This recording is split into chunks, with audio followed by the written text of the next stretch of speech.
Gabut, nggak ngapa-ngapain sama video ini, mending kita story of my life. Sebelum itu gue mau nanya, siapa yang kayak gue juga yang kalau misalnya datang ke suatu tempat nih, itu selalu mepet.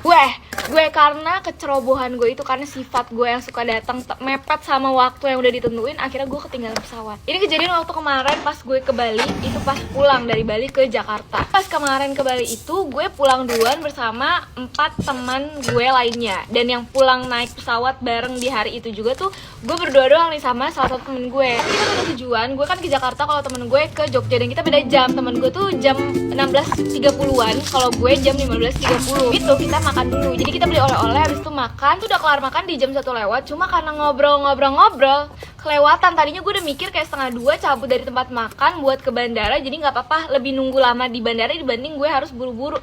Tapi karena ngobrol keterusan, terus juga foto-foto, jam 2 lah gue baru cabut dari tempat makan. Ini masih aman karena gue mikir ya udah, gue flight itu kan 15.30, setengah 4, masih ada 1,5 jam lagi. Cuma nih orang kan baru pertama kali naik pesawat sendiri ya kan, nggak mikirnya ada yang namanya penutupan check-in. Jadi kayak check-in tuh seharusnya udah ditutup setengah jam atau bahkan 1 jam sebelum keberangkatan. Kita cerita akhirnya nyampe di bandara, gue nyampe 2:30, terus gue harus ngantri check-in juga. Itu sekitar pas gue nyampe ke depan nih, masnya itu udah jam 3 kurang 10 menit. Pas gue bilang untuk keberangkatan 15.30, masnya langsung bilang, loh 15.30 ini mau udah ditutup dari tadi. Pas denger itu gue langsung, jantung gue kayak udah mau copot. Tau, gue ngomong ke masnya, mas tolong mas bisa nggak satu lagi. Gue tuh udah bergetar, udah pengen nangis. Itu gue panik, gue langsung nelfon bapak gue sambil nangis-nangis. Pertama kalinya gue nangis di depan umum. Gue nggak peduli orang-orang pada ngeliatin gue tuh, yang di bandara pada lalang ngeliatin gue teleponan sambil nangis-nangis. Kalinya juga gue nangis di depan umum selama itu kayaknya sejam deh. Pokoknya selama gue ngurus tiket. Jadi akhirnya gue harus beli tiket baru lagi